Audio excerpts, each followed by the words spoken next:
Vijayawada west BJP MLA అభ్యర్థి Sujana చౌదరిపై MP Kesineni Nani fire అయ్యారు. సుజనాకు విజయవాడ గురించి ఏమీ తెలియదని అన్నారాయన.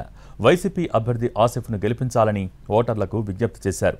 2 సార్లు రాజ్యసభ ఎంపీగా 3 ఏళ్లు కేంద్ర మంత్రిగా పనిచేసినా రాష్ట్రానికి సుజనా చౌదరి చేసిందేమీ లేదన్నారు కేశినేని నాని. వ్యక్తికి కనీసం ఎన్ని రోడ్లు ఉన్నాయో తెలియదు, ఎక్కడే ఉందో కూడా తెలియదు. కాబట్టి ప్రజలు ఇక్కడ సుజనా చౌదరికి బుద్ధి చెప్పబోతా ఉన్నారు.